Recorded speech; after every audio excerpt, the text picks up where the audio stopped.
Hi hello welcome back to our YouTube channel. ఎలా ఉన్నారు అందరూ? సో నేనైతే చాలా బాగున్నాను. ఇప్పుడు టైం ఎంత అయిందో తెలుసా? 3 అయితే అయింది. 3కి లేచి మేము ఎందుకు రెడీ అవుతున్నానంటే, మేము కాదు నేను విజయవాడ అయితే వెళ్ళబోతున్నాం. బిఫోర్ మ్యారేజ్ అనుకోండి ఎక్కడికైనా వెళ్ళబోతున్నాం అనేసరికి నేను హాయిగా పడుకునేదాన్ని. మా మమ్మీ అంతా సెట్ చేశాక వెళ్తున్నామని ఒక 10 మినిట్స్ ముందు లేచి చక్కచక్క రెడీ అయిపోయి వెళ్ళిపోయేవాళ్ళం. బట్ ఇప్పుడైతే నేను 1 అవర్ ముందు లేచి వాళ్ళ బట్టలు సర్ది వాళ్ళకి తినడానికి రెడీ చేసి అప్పుడు వాళ్ళని తీసుకుని వెళ్ళాల్సి వస్తుంది. చూసారా, బిఫోర్ మ్యారేజ్కి ఆఫ్టర్ మ్యారేజ్కి ఎంత డిఫరెన్స్. ఇంకా విజయవాడ ఎందుకు వెళ్తున్నామంటే వాళ్ళకి గుండ్లు కొట్టించడానికి అయితే వెళ్తున్నాం, మొక్కు తీర్చుకోవడానికి. అంటే మేము మ్యారేజ్ అయ్యాక విజయవాడ అనేది 3 టైమ్స్ వెళ్ళాము. అది కూడా అది తిరుపతికి వెళ్ళి విజయవాడకి, అది మీకు కూడా తెలుసు. సో బట్ 3 టైమ్స్ నేను వెళ్ళాం, కానీ తిరుపతిలోనే గుండిచ్చాను, కానీ విజయవాడలో వాళ్ళకి గుండు అనేది ఇవ్వలేదు. సో అందుకే విజయవాడ మాత్రమే వెళ్ళి వాళ్ళకి గుండిస్తా అని చెప్పేసి లాస్ట్ టైం నేను తిరుపతికి వెళ్ళినప్పుడు అమ్మవారి విజయవాడకి వెళ్ళాను కదా, సో అప్పుడు నేను మొక్కుకున్నాను. సో బర్త్డే అయ్యాక ఇద్దామని చెప్పేసి ఆగాము. సో బర్త్డే అయ్యాక మాకు 4 మెంబర్స్కి సెట్ అవ్వాలి కదా, మా మమ్మీకి నాకు సెట్ అవ్వాలి, మా తమ్ముడికి మా హస్బెండ్కి డ్యూటీస్ సెట్ అవ్వాలి. సో ఇది లక్కీగా ఈరోజు ఇద్దరికి కలిసి వచ్చింది హాలిడేస్. సో అందుకే ఇంక ఈరోజు అయితే పెట్టేసుకున్నాము. ఇంకా ఫుల్ డే ఎలా ఉంటుందనేది మీకు నేను వీడియోలో చూపిస్తాను. సో విజయవాడలో కుదిరితే నేను భవానీ రిసార్ట్ కూడా వెళ్దాం అనుకున్నాము. సో ఇంకా మా డైలీ అంటే ఈ డే అంతా ఎట్లా గడుస్తుంది అనేది మీకు ఈ వీడియోలో చూపిస్తాను. Travelling 3 hours. సో మేము వచ్చి ఇక్కడ షిరిడి ఎక్స్ప్రెస్ ఉంటుంది కదా ఈరోజు, సో అదైతే టికెట్ రిజర్వేషన్ చేయించుకున్నాము. అది నిన్నే వెళ్ళాము, బట్ అది వెయిటింగ్ లిస్ట్లో ఉంది, కన్ఫర్మ్ అయిపోయింది అది వేసి ఇంకా హ్యాపీగా జర్నీ చేస్తాము. సో ట్రైన్ వచ్చి 5కి. ఇప్పుడు చక్కచక్క రెడీ అయిపోవాలి. సో రెడీ అయిపోయి పిల్లలకైతే నేను ఇప్పుడు ప్రెజెంట్ కుక్ చేస్తున్నాను. ఏం కుక్ చేస్తున్నాను అనేది చూపిస్తాను పదండి. చాలా క్విక్ అండ్ హెల్తీ బ్రేక్ఫాస్ట్ ఇది, అటుకుల పాయసం. సో బ్రేక్ఫాస్ట్ అనేది ట్రైన్లో అయిపోతుంది కాబట్టి నేను మార్నింగే లేచి వండుతున్నాను. ఎన్ని ప్లానింగ్లో చేసుకున్నా నేను మజ్జిగ చేద్దామని చెప్పేసి పెరుగు తోడెట్టాను, బట్ అది తోడుకోలేదు.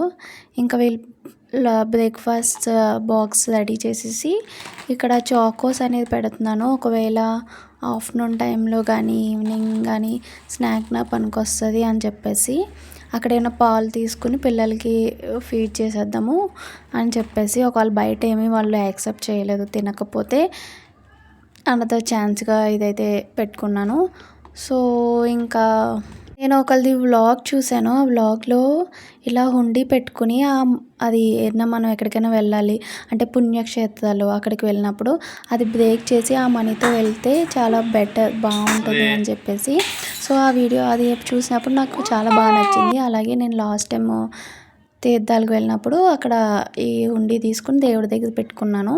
సో మా హస్బెండ్ దగ్గర కానీ నా దగ్గర కానీ ఎప్పుడైనా మనీ ఉంటే అట్లా వేసుకుంటూ వచ్చాము. సో ఫైనల్గా మేము ఇప్పుడు విజయవాడ వెళ్దాం పిల్లలకి మొక్కుల కోసం అనుకున్నాం కదా, సో అందుకే హుండీ అనేది అదే దేవుడి దగ్గర పెట్టిన డిబ్బి అనేది బ్రేక్ చేస్తాము. సో ఇందులో మాకు వచ్చి ఎంత వచ్చింది అనేది మీకు చెప్తాను.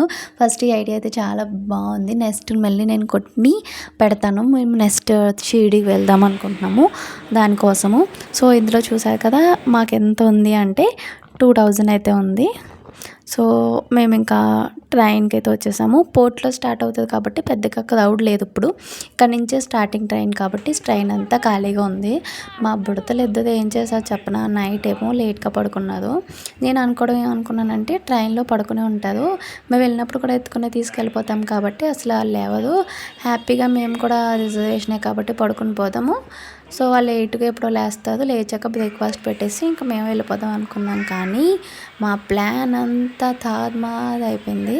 అస్సలు వాళ్ళు మాతో పాటు లేచారు, ఇంకా లేచాక అస్సలు పడుకోదే. వాళ్ళ ట్రైన్ ఎక్స్పీరియన్స్ వాళ్ళకి ఊహ తెలిసిన తర్వాత లాస్ట్ టైం మేము తిరుపతికి వెళ్ళినప్పుడు అంత ఎక్సైట్మెంట్ ఫీల్ అవ్వలేదు, కానీ ఇప్పుడైతే మామూలుగా ఫీల్ అవ్వలేదు. ఇద్దరికిద్దరు చూడండి, ట్రైన్లో వచ్చి చాలా అంటే చాలా ఆడేదు. మీకు ఇప్పుడు చూపిస్తాను చూడండి, కొన్ని క్లిప్స్ అయితే తీసుకున్నాను.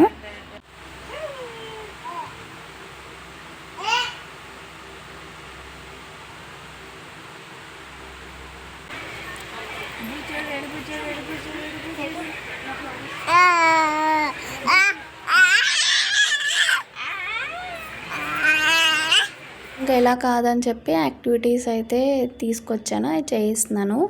ట్రైన్లో చాలామంది పిల్లల్ని చూసాము. ఫస్ట్ నుంచి అట్లా ఫోన్తోనే ఉన్నారు. వీడియోలో బ్యాక్ సైడ్ ఒక అమ్మాయి కూడా ఉంది. సో అట్లా కంటిన్యూగా స్టార్టింగ్ నుంచే ఫోన్ అనేది ఇచ్చేసారు. నేను టోటల్ జర్నీ ఫోన్ లేకుండా చేశానని నేను చెప్పట్లేదు. బట్ స్టార్టింగ్లో కొంచెం సేపైనా ఇలాంటి యాక్టివిటీస్ చేయించి, అంటే ఇదనే కాదు, నేను బుక్స్ కూడా తీసుకొచ్చాను. అట్లా వాళ్ళని కాసేపు అట్లా మేనేజ్ చేసి ఇంక అస్సలు అవ్వట్లేదు, ఇంకా ఫుల్ క్రాంకీ అయిపోతున్నదనే టైంలో ఫోన్ ఇచ్చినా పర్లేదు. కానీ స్టార్టింగ్‌కి చాలామంది పేరెంట్స్ ఫోన్ అనేది ఇచ్చేస్తున్నారు. సో నా ఉద్దేశం ఏంటంటే కాసేపైనా వాళ్ళు ఇట్లా ప్లేయింగ్ పెట్టి ఆ తర్వాత జర్నీస్‌లో ఎస్పెషల్లీ తర్వాత ఫోన్ ఇవ్వడం బెటర్ అని చెప్పేసి ఇంకా మేము ఆటోలో 20 రూపీస్ అంట అక్కడి స్టేషన్ చాలా దగ్గర. స్టేషన్ నుంచి టెంపుల్కి వచ్చిన తర్వాత ఇంకా డైరెక్ట్ గుండెల దగ్గరికి వచ్చేసాము. మేమైతే లాస్ట్ టైం తిరుపతి వ్లాగ్స్ చూసిన వాళ్ళకి తెలుస్తుంది చాలా పేచీ పెట్టేసేదని. మా హస్బెండ్ అయితే అప్పుడు అసలు ఇంకా వీళ్ళు పెద్ద అయ్యేదాకా అసలు ఇట్లాంటి పెట్టద్దు ప్రోగ్రామ్స్ అని చెప్పారు. బట్ ఇప్పుడు మేము ఇక్కడికి వచ్చాక మేమే షాక్ అయిపోయాం. పిల్లలు ఎంత నీట్గా చేయించుకునేదో, ఒక్క నాట్ కూడా లేదు, అంత నీట్గా చేయించుకున్నారు. ఆయన కూడా చాలా జాగ్రత్తగా చేశారు. సో మేము తర్వాత దర్శనం మాకు వితిన్ 10 మినిట్స్లో దర్శనం అనేది అయిపోయింది. అంత ఫాస్ట్గా అవడం ఇదే ఫస్ట్ టైము. తర్వాత మీకు ఇప్పుడు వీడియోలో చూస్తున్నవన్నీ మేము భవానీ ఐలాండ్కి అయితే వెళ్ళాము. నేను భవానీ ఐలాండ్ ఫుల్ వీడియో అనేది పెడతాను మీకు. సో ఇంక తర్వాత మేము రిటర్న్ వచ్చి డబల్ డెక్కర్ అని చెప్పేసి ఉదయ్ ఎక్స్ప్రెస్ అయితే తీసుకున్నాము ఏసీది. ఎందుకంటే మార్నింగ్ నుంచి ఎండలో తిరిగి బాగా అలసిపోయి ఉంటారు పిల్లలు.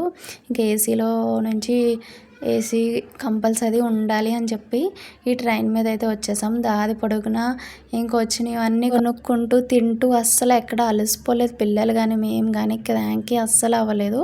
చక్కగా రిటర్న్ అయితే వచ్చేస్తున్నాము.